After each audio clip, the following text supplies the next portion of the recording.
Not anymore. I have thrown my planners out. I used to be obsessed with planners. You name it, I've tried it. I've tried them all. I would spend months researching before the end of a year to find just the perfect planner that suited all of my needs. Well, friends, not anymore. Not anymore. I have thrown my planners out. If I learned anything this year, it's that you cannot plan your way to a successful outcome. What you need to do is you need to notice things and you need to implement systems. So today I'm going to talk about what I actually do to make sure that I feel prepped and ready for the seasons as they come. So let's get into it. My name is Cynthia, and for the past 8 years, I've been helping people who are busy to create content and get more confident in front of the camera. And on top of that, I'm the mom of 2 boys, 11 and 14, and I'm also married to my wonderful husband of 15 years who has had chronic illness, MS, for the past 10 years. And so because of that, I'm also the sole provider of our family. So to say that I'm busy is not an understatement. And for years, I would think if I could just find the right planner, the right way to organize my time and all of the things, then everything will work out. Spoiler alert, it doesn't work that way. But of course, over years, I have developed systems and things that help me to stay on track and keep my head above water in spite of all the chaos. And then when I discovered the author of The P.L.A.N, How to Manage Your Time Like a Lazy Genius, Kendra Adachi, it's really changed my life. It's kind of taken everything that I kind of know and it's put it into just like a perfect little package for me. She just speaks my language. I love her podcast. I listen to it every week. I cannot wait. It's one of my favorite ones.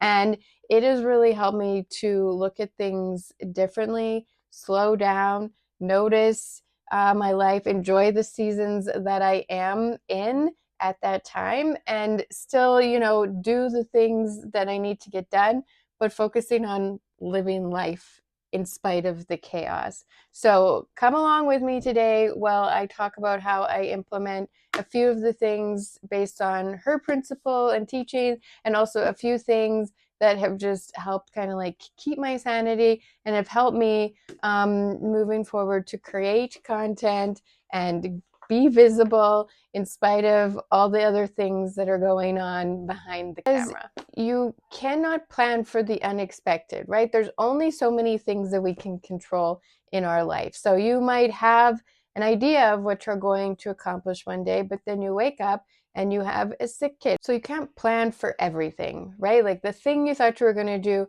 on Tuesday, you end up having to push off to Thursday because things come up. So this is why planning in its nature, or as most of us think of it, really doesn't work. Our days aren't just neat little grids because we wrote down our to-do list. It's just magically going to happen. So we really have to learn how to notice what works, notice the season of life that we're in, and then prioritize, like what is actually really important, and then craft our time around those things. So this is where Kendra Adachi's, one of her principles comes into play. So it's actually the acronym of P.L.A.N, P.L.A.N. And I will just read it for you here instead of trying to memorize it. P, to prepare like a lazy genius, go in the right order. To live like a lazy genius, live in the season. To adjust like a lazy genius, start small. To notice like a lazy genius, be kind to yourself. I'm going to talk about how this works for me in the container of content creation, but really I use these principles in everything from grocery shopping to taking care of my pet, right? Like everything in between. The first one is prepare, go in the right order. So this is really thinking things through, what needs to go first, because sometimes we do things that we think need to go first, but they don't. So when it comes to content creation, for me, the first step, and again, this could be different for everybody. Let's take our Colbys into consideration. So for me, the first step for content creation is always going to be to gather information because of my initiating fact finder. That's always the first thing. So if I'm trying to do it some other way, it's not going to work for me. So gathering the information together, I find all of my content ideas and I bring them into one place. That is the very first thing that I'm going to do.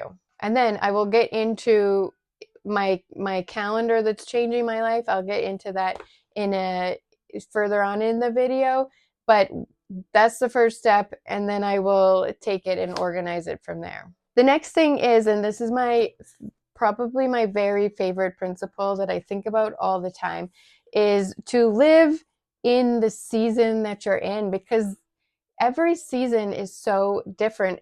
Especially if you're living somewhere like we are, where you have a winter, spring, summer, fall, and they are vastly different, and there are different things happening. But then even just like the school years, right? And work-wise, you have different seasons. So there's always sort of these different seasons and things going on in all the different facets of your life.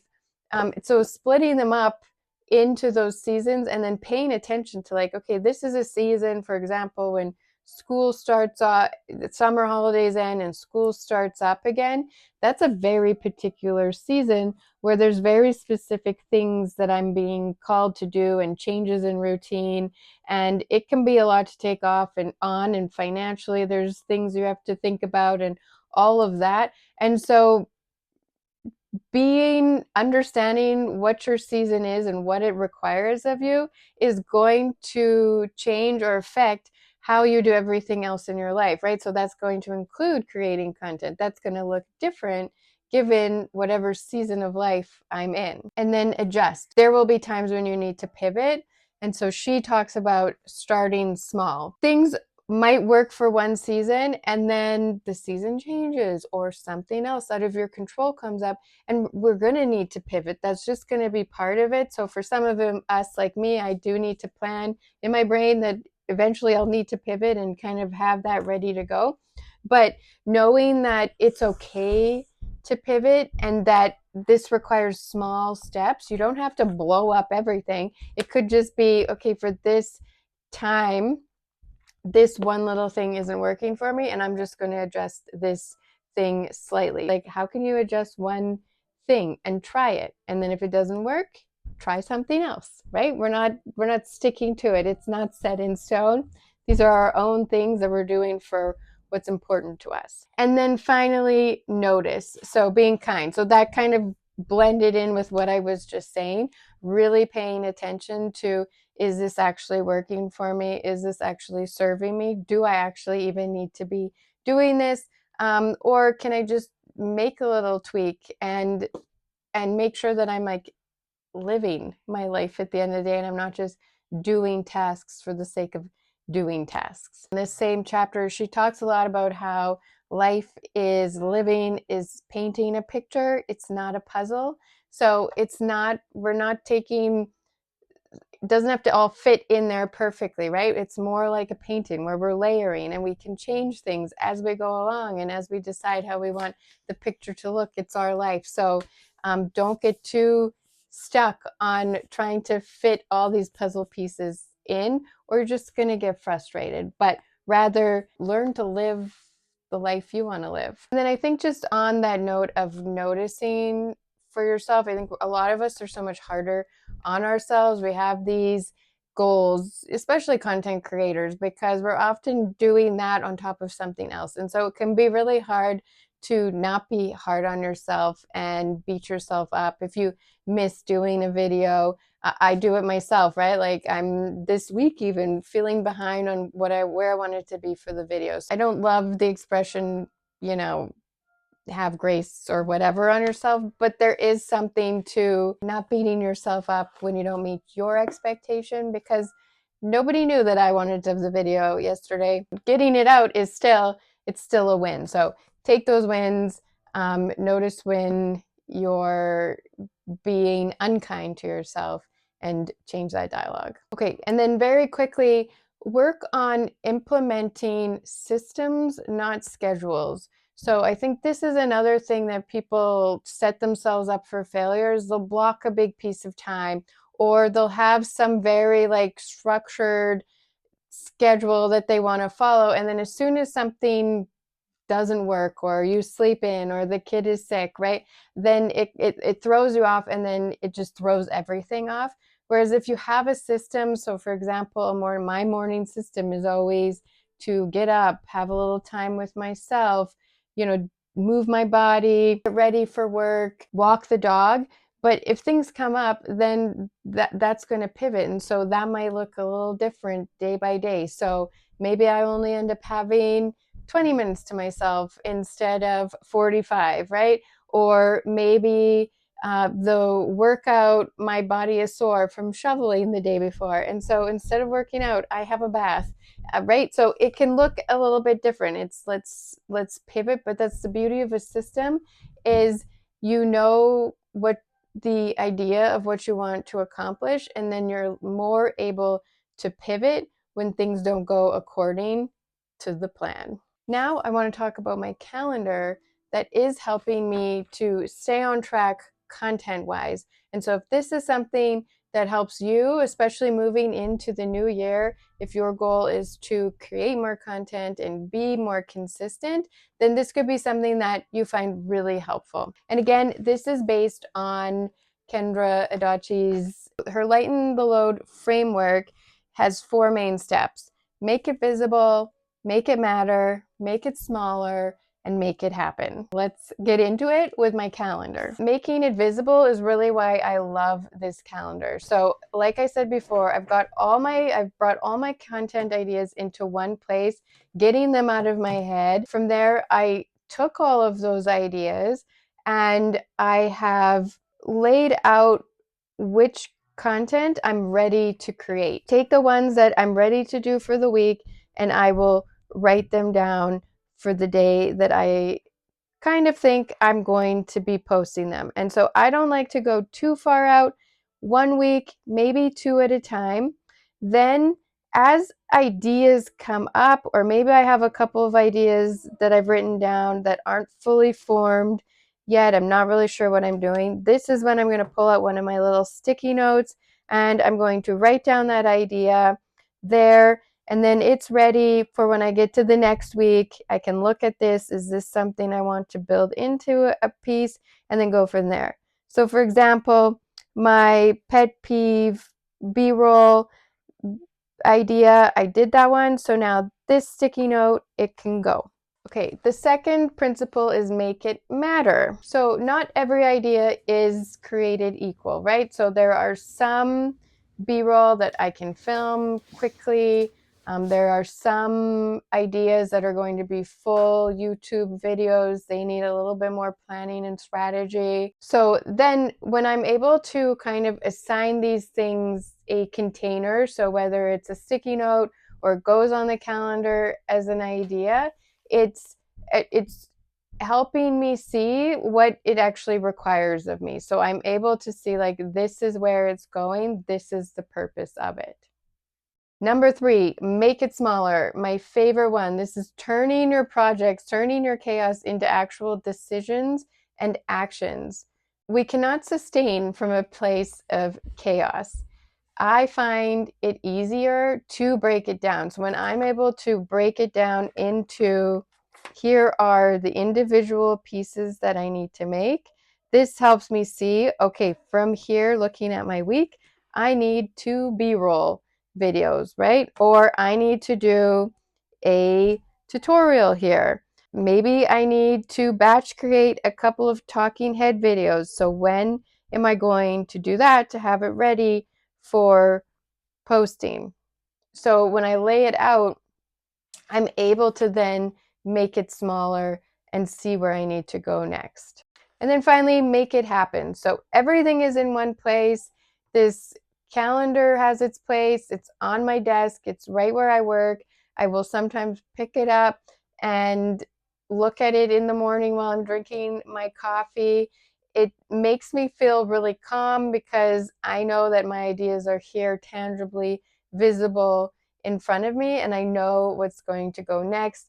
Everything has a place. So because of this, I am really able to make it happen. Then the other piece of that is I have time set aside before I start my day job where I have this sort of buffer area between getting myself ready and starting my job, that I do make small edits and I actually post that content. That is my make it happen time. Now, again, life happens and sometimes that time gets interrupted. And then I have to look for that 15 minutes or whatever it is later on in the day. Regardless, having this system helps me to actually make things happen because it's not so overwhelming and I'm very clear about the actions that need to happen next. So this is why this simple desk calendar has worked better than anything else that I have ever tried before. My ideas are visible, I can see them right in front of me. The tasks are clear, they're small, they're broken down, they matter. I know why these things that I'm doing matter. I know what the point of it and what the purpose of it is behind it. And then because of all of that, I can actually make it happen. I can actually implement. So I really think I need to rename this desk calendar my Lighten the Load calendar. Okay, so if you're watching this and you're wondering, great, where do I start? You want to first start by just noticing. So notice your week. Notice when you have energy. Notice when you get interrupted, but also notice when you do have some pockets of uninterrupted time.